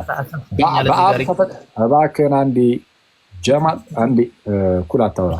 በአብ ተፈጠረ ዓለም በአብ ተፈጥሯል ቢባል አብን ከፈጣሪነቱ የሚለየው ነገር አይደለም ለአንተ። እንግዲህ አብ ፈጣሪ ነው እያልክ ነው በመጽሐፍ ቅዱሱ። በአብ ተፈጠረ ቢባል ምንም ችግር የለብህም። እንግዲያውስ ወልድ በልጁ ተፈጠረ ይላል። አዎ በልጁ ስለተፈጠረ ልጁ ፈጣሪ ተብሎ ይጠራል። ምክንያቱም እነዚያ የተፈጠሩት ካለመኖር ወደ መኖር የመጡት ሁሉ በእርሱ ነውና በኢየሱስ ነው የተፈጠሩት። በኢየሱስ ስለተፈጠሩ በልጁ ስለተፈጠሩ እንግዲያውስ እርሱ ፈጣሪ ተብሎ ይችላል። ይሄ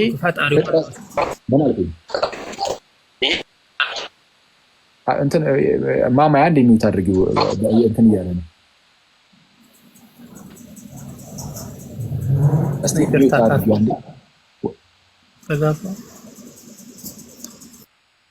እሺ ጀማል የሚሰማ ከሆነ ፈጣሪው ማን ነው? ተነጠሉ እግዚአብሔር አይባልም። ተነጠሉ አብ አይባልም።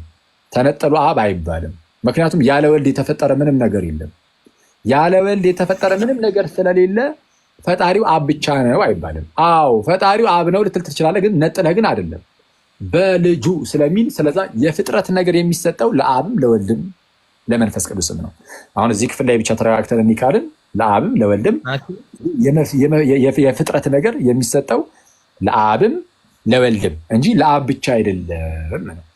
አሁን ያነሳሁት ነገር ግን ልጁ ከፍጥረት በፊት ነበረ አልነበረም? ኦኬ እሺ፣ አሁን እንሄዳለን እዛ ዛሬ ከሚለው ጋር እንሄዳለን። እዚህ ጋር ልጁ ከፍጥረት በፊት ነበረ አልነበረም?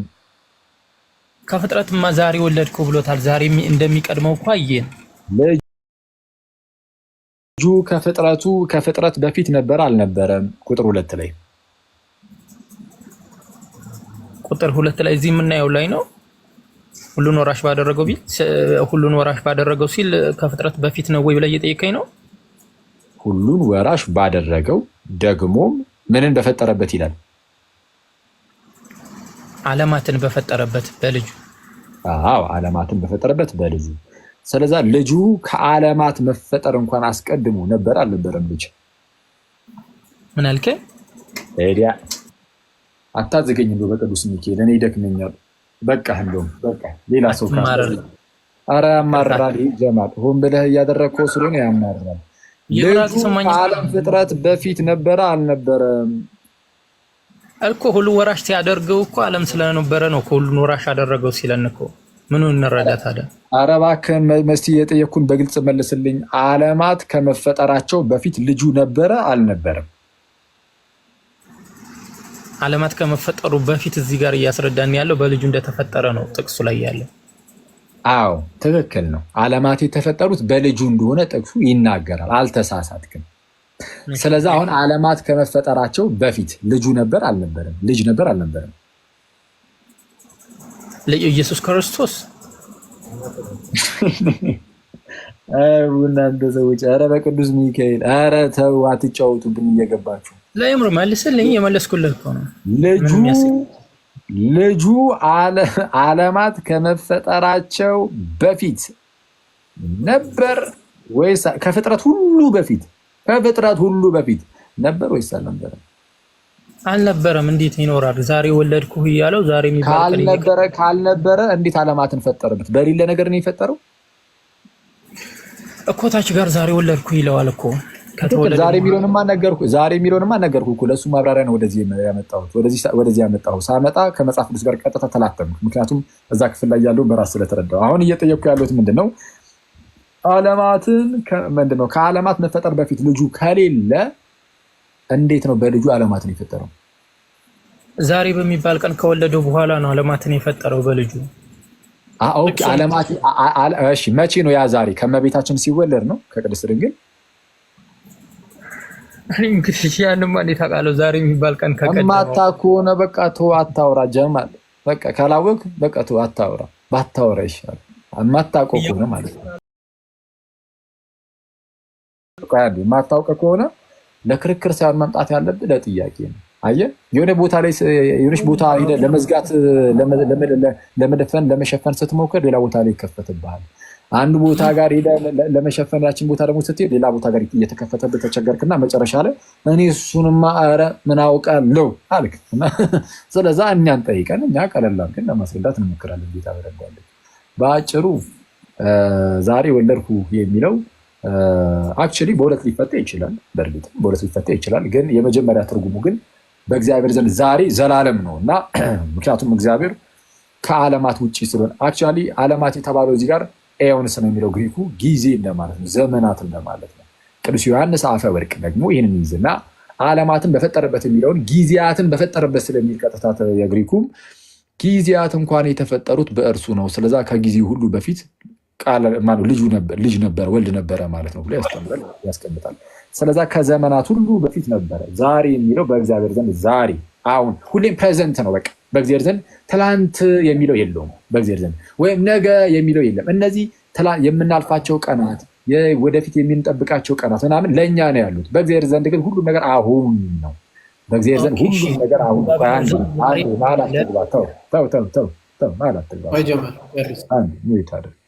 በእግዚአብሔር ዘንድ ሁሉም ነገር አሁን ስለሆነ ዛሬ ስለሆነ ከዛ አንጻር ሊተረጉም ይችላል።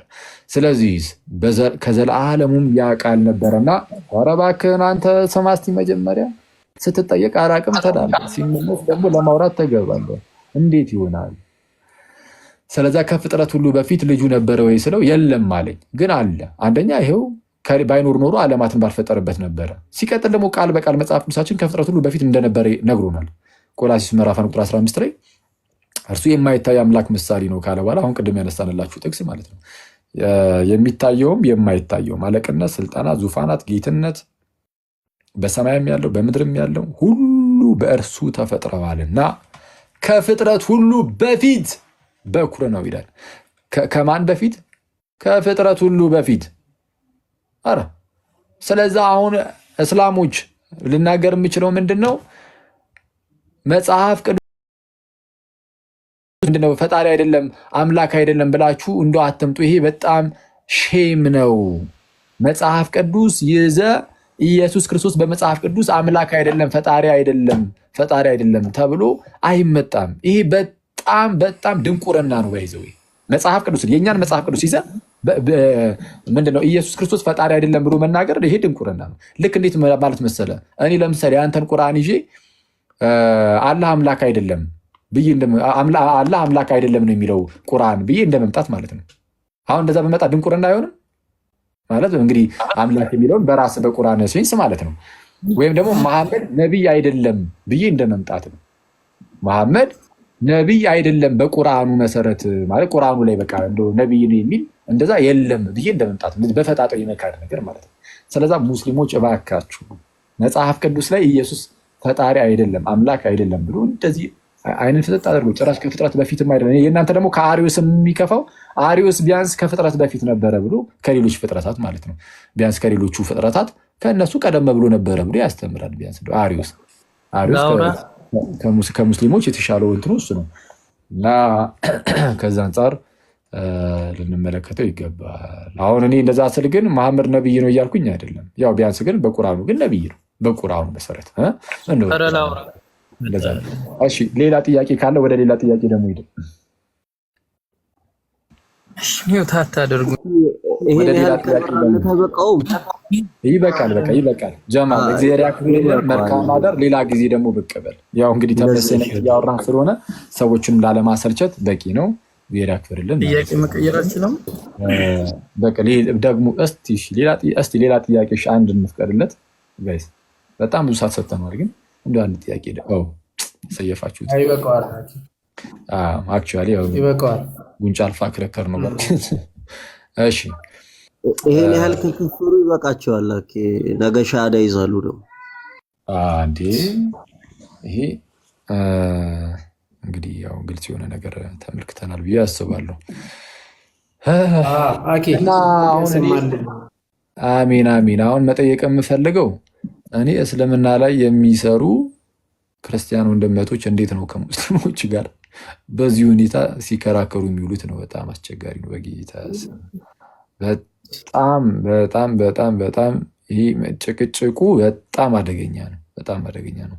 ከፕሮቴስታንት ጋር የተሻለ ነው ብዬ አስባለሁ። እንደው ለመወያየት ቢያንስ የተሻለ ነው ከሙስሊሞች ጋር በጌታ ስም። ጭቅጭቁ በጣም በቃ ጭቅጭቅ ብቻ አይደለም፣ ኢግኖረንስ፣ ኢግኖረንት መሆን ጉዳዮች ላይ ምናምን አለ። ቀጥታ በግልጽ እየተጻፈም የመካዱ ነገርም በፈጣጣውም ስላለ እሱ በጣም አስቸጋሪ ያደርገዋል። አሮ ነው እንግዲህ ሁሉም እስላም እንደዛ ነው እንደዛ ይሆን አይሆን አላወኩም። ሁሉም ሙስሊም ልክ በዚህ መልኩ የሆነ የሚወያየው እንጂ እስቲ እናያቸው ይሆናል። እንግዲህ ምናልባት በሰፊው ወደ እነሱ የምንመጣ ከሆነ ግን ዛሬ ያየኋቸው ግን ትንሽ አድርቅ ናቸው። ትንሽ አድርቅ ናቸው። ይቻ ጥሩ ነው። እሺ ቃል መሰለኝ ትንሽ ደከመኝ። እና ቀደም በተነሳው ላይ ብቻ አንድ ጥያቄ ለመጠየቅ ያክል እነሱ ጥያቄ ለማቅረብ አንድም ማለት ከሰው ማለት ነው በመጽሐፍ ቅዱስ ላይ በስጋ ሞተ ተብሎ የተጻፈለት አንድ ሰው አለ ማለት ቅድም እንትን እያለ ነበር እያደረቀ ነበር እና በስጋ ሞተ በስጋ እንዲሆነ ተብሎ በመጽሐፍ ቅዱስ ላይ የተገለጸለት የለም ማለት ነው ከክርስቶስ በስተቀር ማለት ነው። በስጋ ተብሎ በስጋ ሞተ ተብሎ የምትለው ሜንሽን ያደርጋል ማለት ነው። ማንም በስጋ መጣ ከአባቶች ክርስቶስ በስጋ መጣ ተብሎ ለክርስቶስ በሚለው ነው የሚገለጸው እና ለሰው ኖርማሊ ፍጡር ለሆነ ሰው ዝም ብሎ ፍጡር ለሆነ ሞተ ተብሎ ነው የሚገለጠው እንጂ ስጋው እንደዚህ በስጋ እንደዚህ ተብሎ አይገለጽም። መጽሐፍ ቅዱስ ላይ አንድ ማስረጃም ሊያመጡም አይችሉም በነገራችን ላይ እና ቀደም ሲያደርግ ስለነበረ ነው። እሱማ በቃ በስተመጨረሻው እኮ ስጋ ሞተ የሚል በቃ መጽሐፍ ቅዱስ ላይ የለም ማለት ጨረስ ነው። ባሩኪ እንዴ ቆይ ያሬዶ ሰላም ላንተ ይሁን። ሰላም በሉን። ኧረ በጌታ ሰላም ሰላም አኬዋ ሰላም እያለው ዲያቆን ሰላም እያለው ዮኒዬ ፓፓ ቆስጠንጢኖስ አንትሽ እና ባሩኬ ሁላችሁም ሰላም ለእናንተ ይሁን። አኬዋ ቃሎት ያሰማልን ጸጋን ያብዛልን የእነ ቅዱስ ጳውሎስን በረከት ያደረ ሁላችሁንም ሰላም ብያለው። ያው እንግዲህ ከሙስሊም ወገኖቻችን ጋር ውይይቱ እንደዚህ ነው። በጣም አድካሚ ነው። በጣም እንዲሁም እንደ ቀኖና ራሱ ይቆጠርልናል ብዬ አስባለሁ። ለሚዋዩ ሰዎች ቀኖናቸውን በዚህ መጨረስ ይችላሉ። ምክንያቱም በጣም ብዙ ልፋትና ድካም አለው። አይ ቲንክ ትልቅን በረከት ያገኙበታል ብዬ ደግሞ አምናለሁ። ይህንን ታግሶ ረጅም ዓመት ማገልገል፣ ረጅም ሰዓት ታግሶ መመለስ እንደምታየው ኢግኖራንስም አለ። ቀጥሎ ደግሞ ፈጽሞ የክፍተት አለ። በቃ መጽሐፍ ቅዱሱን ፈጽሞ አይረዱትም፣ ቃላቱን አይረዱትም፣ ትርጉሙን አይረዱትም፣ ምን ማለት እንደሆነ እንኳን አይረዱትም። እና ይህን ሁሉ ክፍተት ነው የሚጠባው። ከፕሮቴስታንቱ ጋር አትሊስት ቤዚክ የሆነ የመጽሐፍ ቅዱስ እውቀት አለ። እዚህ ጋር ግን ጠቅላላ በእስልምናው መነጽር ነው መጽሐፍ ቅዱስ የሚነበበ። ስለዚህ ያ በራሱ ያመጣው ትልቅ ክፍተት አለ። ያንን ብሪጅ መሙላት ራሱ በጣም አድካሚ ነው። ከዛ ደግሞ ክርስቲያኖች እንዴት መጽሐፋቸው ያነቡታል፣ ይረዱታል። በአውዳዊ ፍቺው ለምን ተነገረ፣ ለማን ተናገረ፣ ጌታ ምን ተጠይቆ ነበር ይህን ሲናገር፣ ሐዋርያቱ ስለ ጌታ ሲመሰክሩ ምን ተጠይቀው ነው፣ ጌታ ስለ ራሱ ሲመሰክር ምን ተጠይቆ ነው የሚለው ሁሉ ይሄ የፍሰቱን ታሪኩን ምናምን ሁሉ ምንም አይዲያው የላቸውም። እና ይሄ በጣም በጣም አድካሚ ያደርገዋል። ለምሳሌ የሆኑ ኡስታዝ ናቸው ይመስለኛል፣ እንዲሁም ቪዲዮ ሰራበታለሁ ብዬ ጊዜ ስላጣው ነው። አምላካቸው ኢየሱስ ክርስቶስ ያችን የእንቴማናት የዘብዴዎስን የልጆቹን እናት ልጆቹን በግራና በቀኝ ልጆቼን አንዱን በግራ አንዱን በቀኝ ስትመጣ አስቀምጥልኝ ያለችውን ሙስሊሞችን ብለው ነው የሚረዱት። ይኸው በመንግስተ ሰማያት እኔ ማስቀመጥ አልችልም፣ ከኔ ጋር ልትሆኑ አትችሉም እያለ ነው በገነት ብለው ተረድተውታል። የሚገርመው ነገር እና የኔን ጽዋ ልትጠጡ አትችሉም፣ በቀኝና በግራ ልጆች ቢቀመጡ ይሄን እኔ የምቀምሰውን ጽዋ ሊቀምሱ አይችሉም እና በቀኝና በግራ ማስቀመጥ የኔ ድርሻ አይደለም ብሏል። በገነት በመንግስተ ሰማይ ድርሻ ያለኝም እያለ ነው ብለው ተርጉሞታል። አሁን በጣም የሚገርም የሚያስቅም የሚያሳዝንም ነው። ኢቭን መጽሐፉን እንዴት እንደሚነበብ ራሱ አይዲያው የላቸውም። እና አድካሚ ስለሆነ ብዙ እገዛና የእናንተንም አይ ቲንክ ብዙ የእናንተንም መምጣት ያንተንም ሌሎችንም ወንድሞች እዚህ ላይ ማገዝ በጣም የሚያስፈልግበት ትልቁ ክፍተት ይሄ ነው ብዬ አምናለሁ። ሁለት ጥቅሶች ግን የተነሳው ላይ ልስጥና ላቁም አብረ አንብቤ ቅድም ምን ተብሏል? ኢየሱስ ዓለማትን በፈጠረበት በልጁ ሲል ፈጣሪ አብ ነው እንጂ ፈጣሪ ልጁ አይደለም የሚል ነገር ልጁ ተናግሯል።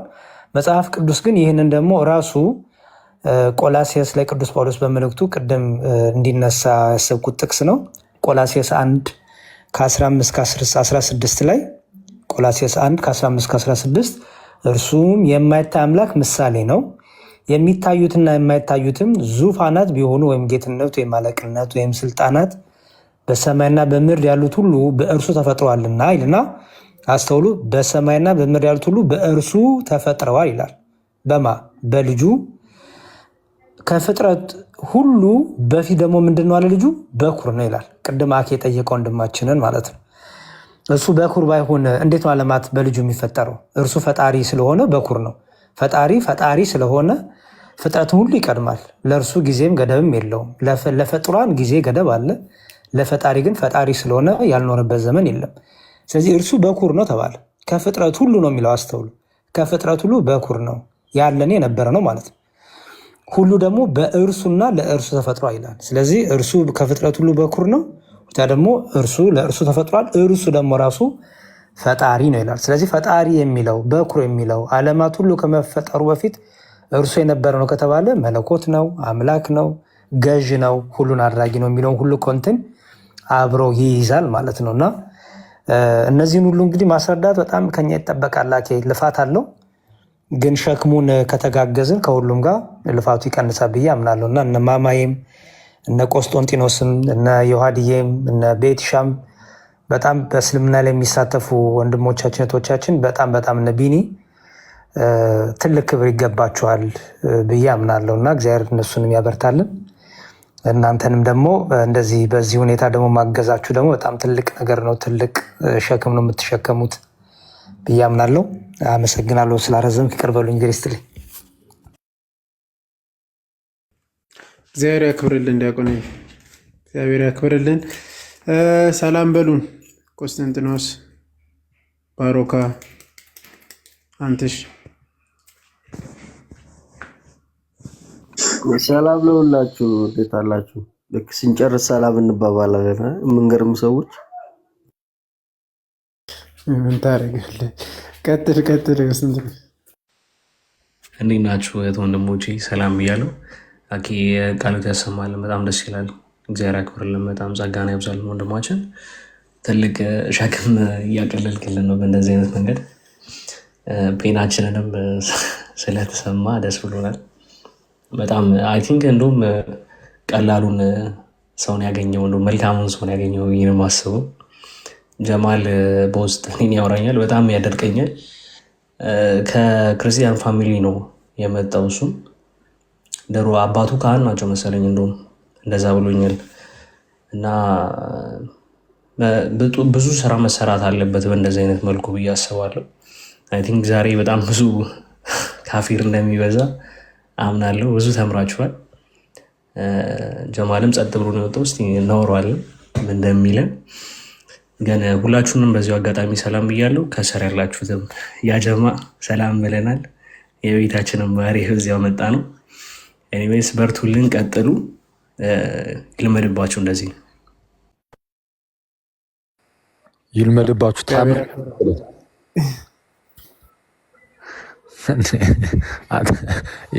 ፊቲን እኮ በጣም አደገኛ ህመም ነው ይሄ። እንደዚህ አይነት ድርቅና እኔ ያው ችግር የለም። ሰው ለምሳሌ ሳይገባው ከሆነ ቀስ ብለህ ምናምን ማስረዳት አለብህ። በዚህ አምናለሁ። ምንም ክርስቲያን ወንድምም ቢሆን ባይገባው ለምሳሌና እንደፈለገ ቢጠይቅ ችግር የለም። ግን ባይገባው ማለት የሆነ ፐርፐዝሊ ዝም ብሎ እንደዚህ ወይ ለመጨቃጨቅ ወይም ደግሞ የሆነ እንደው እንዲመለስ ባለመፈለግ ውስጥ የሚመጡ ሰዎች አሉ። ማለት የሆነ ጥያቄ ጠይቀው ግን እንዲመለስ ግን አይፈልጉም። በእንደዚህ አይነት ሙድ ውስጥ ለምንድን ነው እንደዛ የሚፈልጉት ከተባለ ለምሳሌ አንድ ሙስሊም መቶ የሆነ ጥያቄ ጠይቅና ከተመለሰለት ኦኬ ክርስትና ጋር መልስ አለ ለካ ተብሎ እንዲታሰብ ያደርገዋል። እና እሱን አይፈልጉትም።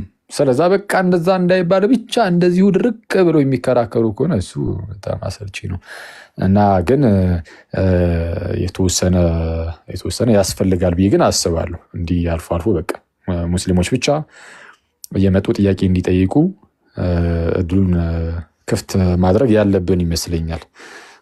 ግን በምን መልኩ የሚለው አካሄዱን ግን በጣም እሱን አስቀድሞ ወደም እሱን ማየት ይፈልጋል። አለበለዚያ ሰልችቶን ሁሉን ነገር እንዳንቶ ይሄ ጭቅጭቁ ምናምን እኔ ፐርሰናሊ በጣም ነው የሚያሰለችኝ፣ አልችልም። እና ጭቅጭቅ በማይፈጥር መልኩ ጥያቄዎችን እየተቀበሉ መልሶችን ማስቀመጥ ከተመለሰላቸው እሰየው፣ አይ ካሉ ደግሞ ጥያቄዎችን የተወሰነ ባኪን ፎርስ ትንሽ ተሄዶባቸው የማይሆን አይነት ከሆነ ብዙ ሰዓት እንዳይሻሙ በቃ እዚህ ሰዓት ድረስ ካወራን በቂ ነው እየተባለ ጥያቄዎችን እየተቀበሉ መሄድ ጥሩ ነው። እና እስቲ እንመጣበታለን፣ ግድ ነው ትላለህ። እና እናንተ ሰዎች እኔ እረፍት ላድርግ፣ ብዙ ሰዓት ተቀመጥኩኝ። ቃልዮት ያሰማል። እኔ ሰላም ሳልል ነው እንዴ የምትሄደው? አብርሾ ወይ አባቴ ምንድን ነው ጠፍተሃል እኮ አንተ። እንደው በእውነት ቃልዮት ያሰማልን፣ በጣም እናመሰግናለን። ምንድነው አሁን እዚህ ጋር ብዙ የተረዳሁት ነገር አለ። እነሱ ተዘጋጅተው በምን እናፋጥ ብሎ ነው የመጡት። እንዳሉ አቃቤ እምነቶች ናቸው የመጡት። በነገራችን ላይ እዛ ተሳዳቢ የነበሩት ማለት ነው ተጠራርተው ተነጋግረው ነው የመጡት ነበሩ። እዚህ ከታች ሆነው ራሱ ብዙ የሚከታተሉ ነበሩ የነሱ ሰዎች ማለት ነው ከገቡት ውጭ። እና የተረዳነው ነገር ገልጾ ጻፎቻቸው በደንብ እየተገለጹ እየተሰጣላቸው ስለሆነ ቢያንስ በዚህ እንኳን ትንሽ አወዛግበን እንመልስ ብለው ነበር የመጡት። በጣም በሚገርም አገላለጽ በሚገርም ብቃት እያስተማርክ መልሰህልናል። እግዚአብሔር አምላክ ያክብርልን። እንደዚህ አንዳንዴ እየገባችሁ መልስ ስጡበት። ምክንያቱም ልጆች አሉ። አሁን እዚህ ጋር እነ ማማዬና ቆስጠንጢኖስ ኤፌሶን ቢያወሩ ኖሮ አንዳቸው እዚህ ጋር ድርሻ አይሉም ነበር። ምክንያቱም ቁርአን እንዲገለጽ አይፈልጉም እነሱ። ቀጥታ የኛ መጽሐፍ ላይ መደበቅ ነው የሚፈልጉት። ያው ማማዬ ልታወራ ስትል አኬ ፖለቲካ እንዳይሰሩ ስለፈለክ አስቁማታል እንጂ እኔ ደግሞ ይገለጥ እያልኩ ነበረ። ብቻ ይሁን፣ ሌላ ጊዜ ያው ይገለጣል በደንብ ተደርጎ እዚሁ እነሱም እንዲያወሩ እድሉን ስጧቸው። እነሱ ሲመጡ እነ ማማዬ ምክንያቱም ምን እንደሚያነሱ ስለሚያውቁት እነሱ ቀድመው እነሱ መልስ አዘጋጅተው ነው የሚጠብቋቸው። አንተ ደግሞ እነሱ አሁን ልክ ሲጠይቁ ነው ቀጥታ ያው መጽሐፍን ስላነበብክ ስለምታውቅ ነው መልስ እየሰጠህ የነበረው ማለት ነው እንጂ አሁን አንዳንድ ሰው እንደዚህ ትንሽ የሚወዛገብ ሰው ቢሆን ያወዛገቡት ነበረ።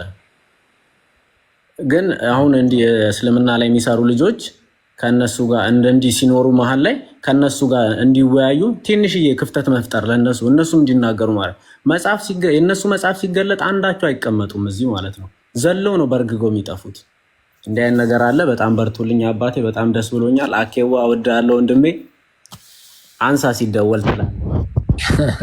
እሺ እስቲ እንትን እንላለን እንደዋወላለን። ብሩስኪ ቴንኪው ጊዜ ላይ ክብርልን። አኬ ቃልዮት ያሰማልን ብያለሁ። ቃልዮት ያሰማልን። አሪፍ ውይይት ነበረ። ግን እኔ እንደ ሀሳብ ውይይቱ ጠለቅ ብሎ ወደ ውይይቱ ሳይገባ ፊት ቪዲዮ እየከፈቱ አፋቸውን ቢያሳዩን አሪፍ ነበረ። ልክ እንደ አሽራፍ ማለት አድካሚ ነው የሚሆነው እየተቃመ ከሆነ ውይይቱ የሚቀጥለው። መጽሐፍ ቅዱስ እየተነበበ አንተ ትደክማለህ እነሱ አይደክሙም እና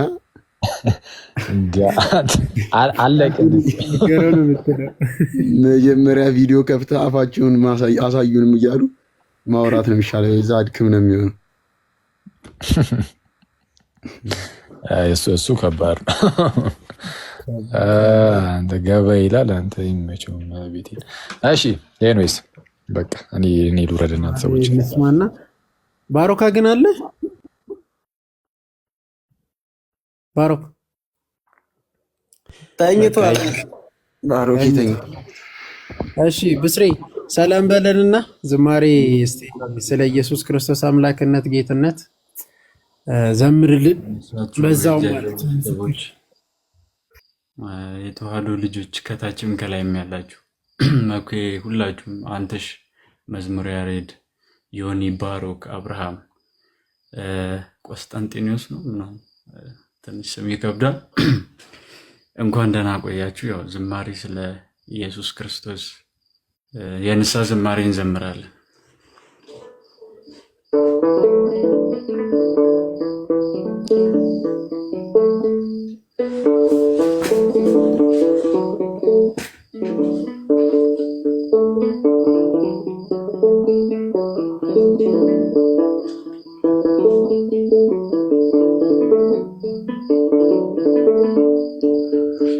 ጌታ የታመመው ለኔ እኮ ነው፣ ለኔ እኮ ነው፣ ለኔ እኮ ነው።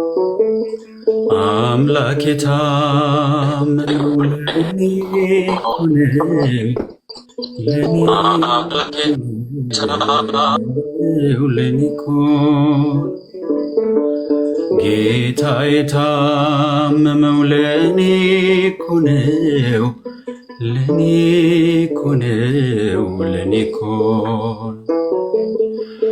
አምላክ የታመመው ለኔ እኮ ነው፣ ለኔ እኮ ነው፣ ለኔ እኮ ነው።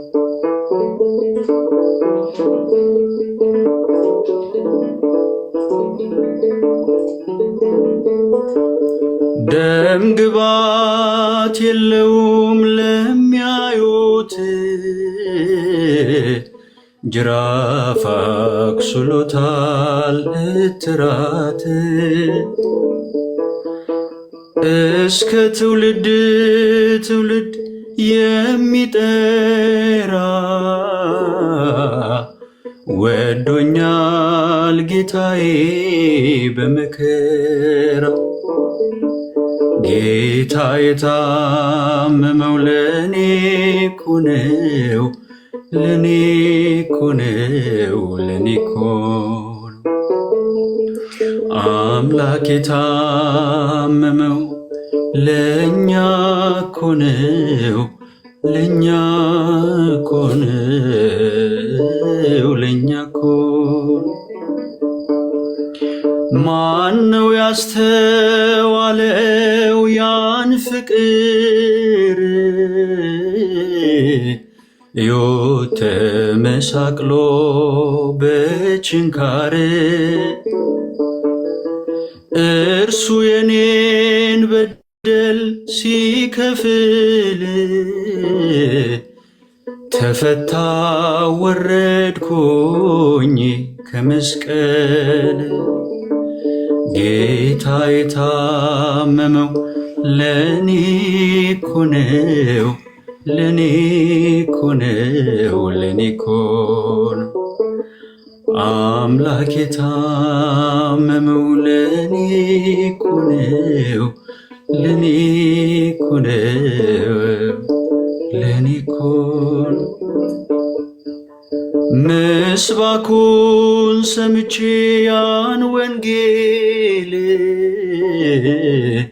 አይኖቼ ተኳሉ የእርሱን ኩል።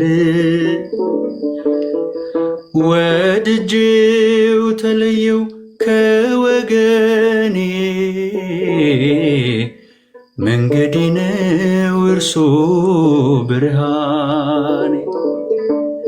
ጌታ የታመመው ለኔ እኮ ነው፣ ለኔ እኮ ነው፣ ለኔ እኮ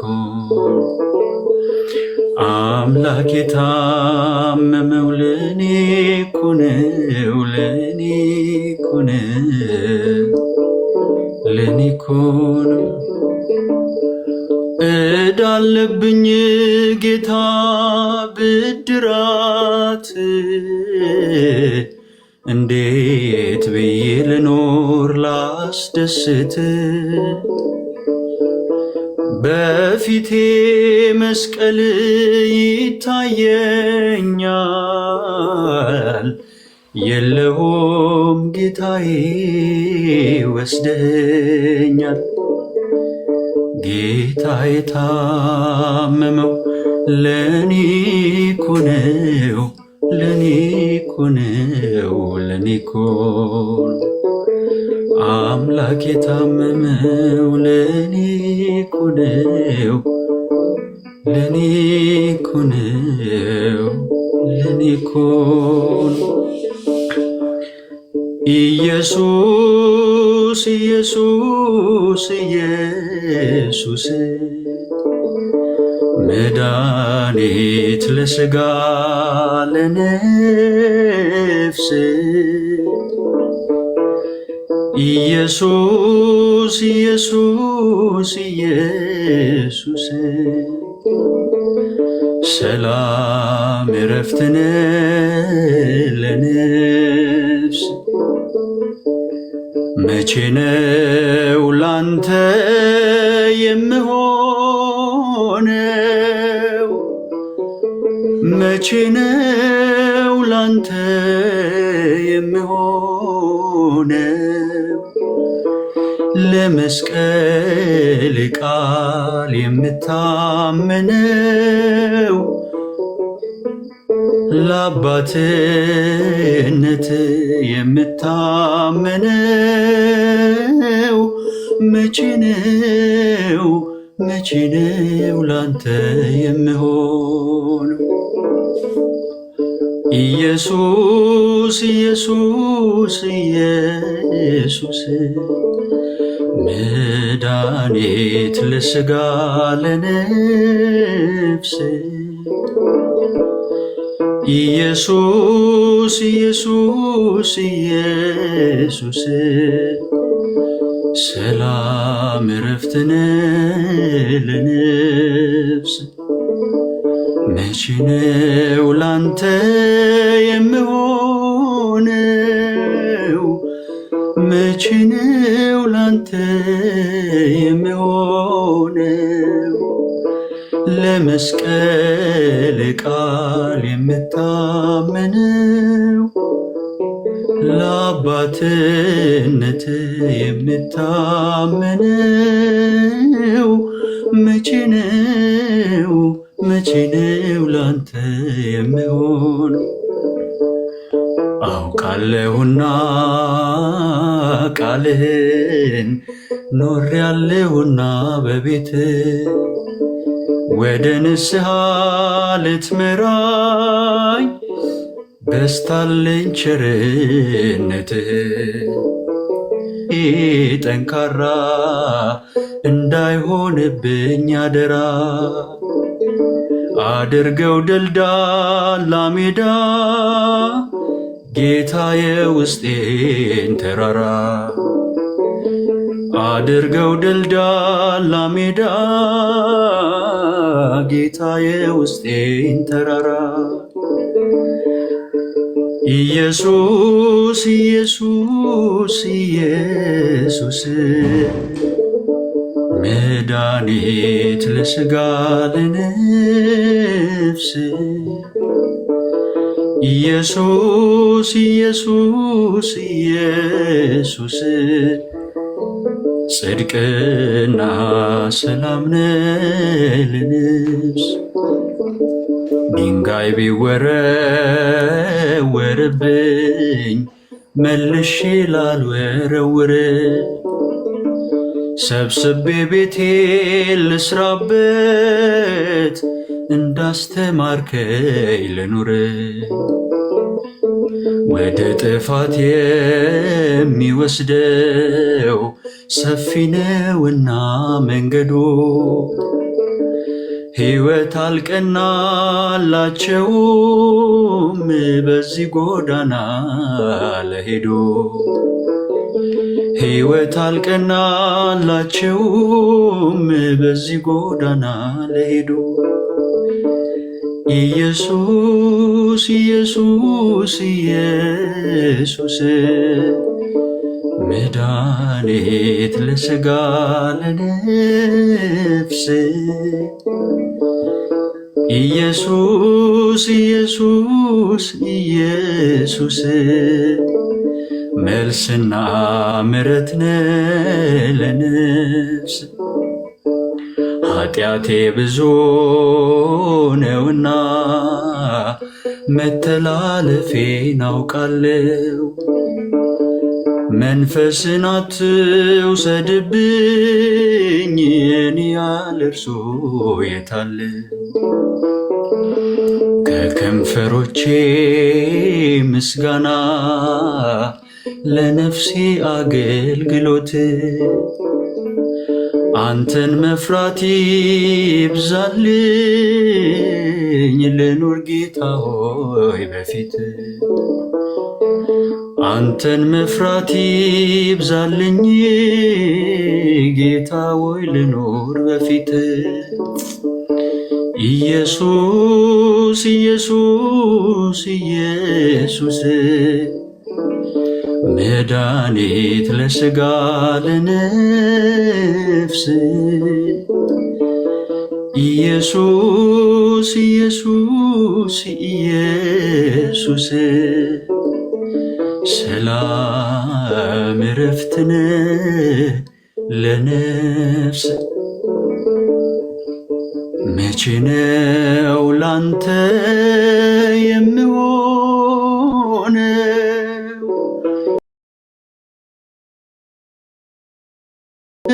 ላንተ የምሆነው ለመስቀል ቃል የምታመነው ለአባትነት የምታመነው መቼ ነው ላንተ የምሆን። ዝማሬያችንን ይቀበልልን። ስብሐት ለእግዚአብሔር። ዝማሬ መላእክት ያሰማልን ወንድማችን። አሜን አሜን። ይመኩ ዝማሬ መላእክት ያሰማልን። ኢየሱስ ጦም ዜማ ዝማሬ መላእክት ጌታ ኢየሱስ ክርስቶስ ዳግም ሲመጣ እንግዲህ ትልቁ የሕይወትን ቃል ሁላችን ተስፋ የምናደርገውን ያሰማ እና እግዚአብሔር ያክብርልን። አንድ ሰው ብቻ ማለት መጠመቅ ፈልጋለሁ ምናምን የሚል ሰው አንድ ሰው ገባና ዲያቆን እስቲ አንድ ያናግሩትና 7% ብቻ ነች ቻርጀር ባትሪ ጠፍቶ መብራት ጠፍቶ እስቲ አጣር አድርጎ ያወሩት ካልሆነ በውስጥ እንትን እንጨርሳለን። እሺ ፓወር ባንክ እርሶ የለዎትም እንዴ? ፓወር ባንክ ያለው ያላችሁ ሰዎች ለዲያቆን መኳን ስጧቸው እንጂ ፓወር ባንክ ያስፈልጋቸዋል። ሰላም ማሜ ቱርኪ ነው የሚለው ማሜ ሚዩት ነሽ? ሚዩትን ሰላም እንዴት ነው? እግዚአብሔር አንስቼዋለሁ ሚዩት። እሺ ሰላም ላንተ ይሁን ማሜ። ከየት ቤተ እምነት ለማን ነበር?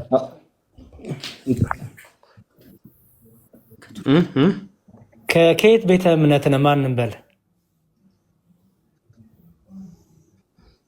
ኢስላም ነኝ። ኦኬ እሺ ምን እንታዘዝ? ስለናንተ ማወቅ ፈልጌ ነው። ወይ አንተ ወይ ደግሞ አብሮክ በራሴም ያነብባቸዋል። ሌላ ሰው አለ አብሮክ አይደል? ሌላ ሰው አለ አብሮክ? ድምጽ ይሰማል? አብሮኛል። እሺ እኮ ማን ነው? አንተ ነህ የምታወራን ወይስ ያ ሰው ነው? እኔ ነኝ የማወራችሁ። እሺ አይ ስለሚሰማ ነው እንዲበላቸው እያለክ ስለሆነ ብዬ ነው። እና አንዳችሁ ትክክለኛ እንትን ያላችሁ እንድታወሩ ብዬ ነው። እሺ ምን እንታዘዝ ማሜ? እኔ ነኝ። ስለናንተ ትንሽ ማብራሪያ ስጡኝና ምን እናብራራለን? ምን ማወቅ ፈለክ? የሃይማኖቱን መሰረት ማወቅ ፈለኩኝ። ማለት እኔ የተወሰነ በእናንተ ዙሪያ አንብቤያለሁኝ። እሺ ለማወቅ አንተ ነህ መጠመቅ እፈልጋለሁ ብለህ ያስገባህ ዲያቆን ወይስ ሌላ ሰው? በቃ ይውጣ አውቆ ነው እያሉ ነው። ከዚህም በፊትም እንደዛ ያደረገ ነበረ መሰለኝ። በውስጥ እንጨርስ። በቃ ቻርጅ ማለት በዚህ ልክም ጥያቄ ተጠይቆ መመለስ 7% ሆኖ እንትን አይሆንምና መልካም በቃ በውስጥ ፎሎ አድርገንና ማሜ ፎሎ አድርጌያለሁ። ዲያቆንን ፎሎ አድርጋቸውና አሁን እሳቸው ጋር ለሊት ስለሆነ ሊዘጉባት የሚጨርስባቸው ስለሆነ ነው። በውስጥ እናወራለን። ትክክለኛ እኔ በእርግጥ መልእክትማ ማስተላለፍ አትችልም ወንድም አለምዬ። እሺ ምንድነው የምናደርገው? እንደዛ አይደለም ሐሳቤ ማለት ነው። አንዴ ቆይ ስማኝ። በሌላ ቀን አይ መልእክት ላስተላልፍ እኮ አይደለም እኮ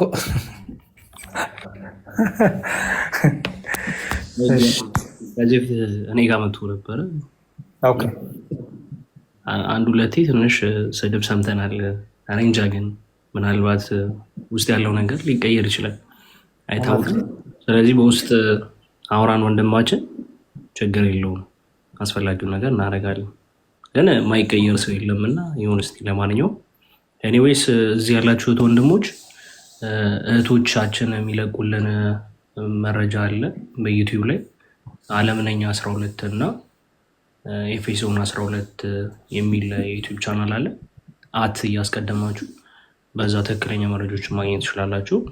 በእሱ በኩል ሰፖርት አድርጓቸው። ቴንኪዩ ዲያቆን፣ እናመሰግናለን በጣም እግዚአብሔር ያክብርልን። መልካም ምሽት ይሆንላችሁ። ሌላ የሚከፈት ቤት አለ ቆስጠንጢኖስ? የማይከፈት አሉ እስልምናው ላይ የሚሰሩ ወንድሞች እህቶች? ሜይ ቢ ክፈቱና በዚህ የተቀኒ መክፈት ስለማችል ነው እንጂ የከፈቱ ካሉ ከዛ እንድንመጣ ማለት ነው። 1500 ስላለ ኦኬ፣ እኔ ልክፈትላችሁ? አዎ የተከፈተ ካለው ያንተ ጋርም ቢሆን እንመጣለን። እዚህ ያላችሁ ሰዎች ቆስጠንጢኖስ ጋር ሁላችንም ሰብሰብ ብንበል። ቃል ከፍተዋል እያሉ ነው። ቃል አልከፈተም፣ እያየሁት ነው። አልከፈተም። ሙስሊም እስልምና ላይ የሚሰራ ሰው የከፈተ የለም አሁን። ኦኬ ማንም የለም አሁን። የእርሱ ብቻ ነው ዲያቆን። በቃ መልካም ጥሩ። ከከፈት ወደ አንተ እንመጣለን። የዩቲዩብ ቻናላቸውን አንዴ ላሳያችሁና ትልቁ ላይ አርጉኝና ዲያቆን ስልጣን አለ እዚህ ቤት። መጥረጊያ አልነበረኝ እንዴ? መጥረጊያ ወሰዱብኝ እንዴ? ጽዳት ሰራተኛነት አለም አለ ሞዴሬተር። እሺ አለም ነኝ ነው አይደለም የሚለው የዓለም ዓለም ነኝ 12 በአማርኛ ነው እንዴ? ዓለም በእንግሊዝኛ ከዛ ነኝ በአማርኛ።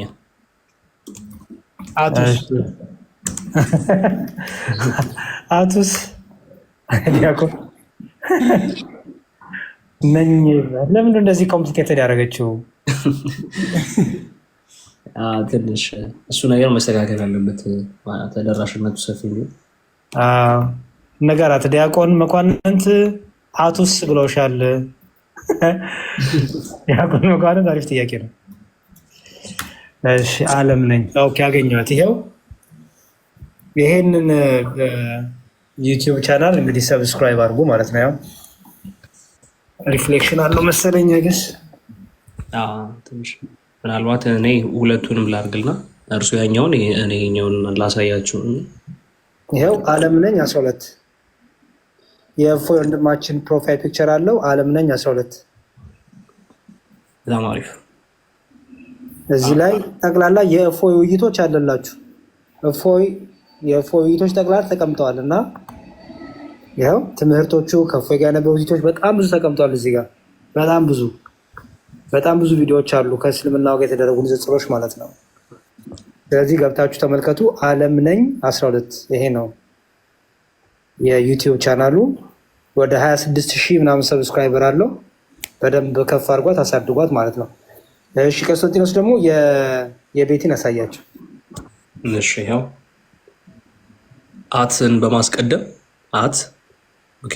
በማስቀደም ኤፌሶን ብላችሁ ታገኛላችሁ። ይኸው ፕሮፋይሉ ይሄ ነው። ተመሳሳይ ዩቲዩብ ቻናሎች የተከፈቱ አሉ ነግራናለች።